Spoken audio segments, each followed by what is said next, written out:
Mà số đây của mấy ông bố này chỉ sẽ làm một việc vừa nó chơi nó này của anh pi mẹ nó thấy không thì thì mình biết đọc ram thì mình và lo môi nó mà tật làm thì và bài mình pi tật đây đọc mùi lý thì mình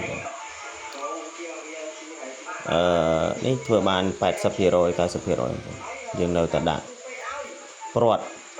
ហើយនេះខ្ញុំឆ្នៃដៃជាទៀងបងសាកប្រើដៃជាទៀងតើវាស្រួលឬមុនមិនស្រួលអីហ្នឹងចាំខ្ញុំស៊ីសងលើយើងសាកសិនបងអានេះពីប្រវែងแบบនេះប្រវែងពីកអានោះជាប់ឈើហ្នឹងមកដល់ជាប់កតពួកគោយន្ត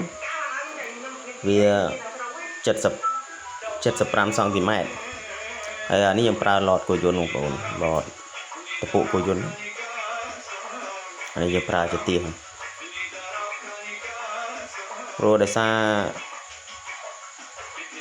យើងប្រើអានោះឈើចេះយើងរស់ដីបាន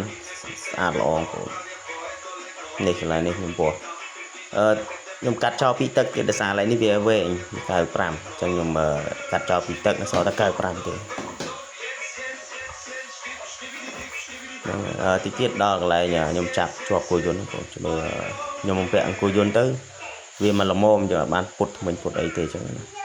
ហើយដោយសារខ្ញុំខានចេញវីដេអូយូរហើយឥឡូវចាប់ផ្ដើមខ្ញុំចេញវីដេអូបដានេះបងប្អូននេះខ្ញុំថតមួយលោកបងប្អូនណាចង់យកគំរូធ្វើតាមអីបានចឹងណាបងប្អូន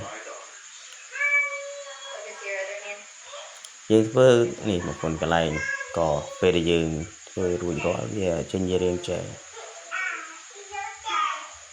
ខ្ញុំប្រើឲ្យព្រាត់ខ្ញុំប្រើព្រាត់សញ្ញាត្រារំពេងហ្នឹងអរគុណបងប្អូន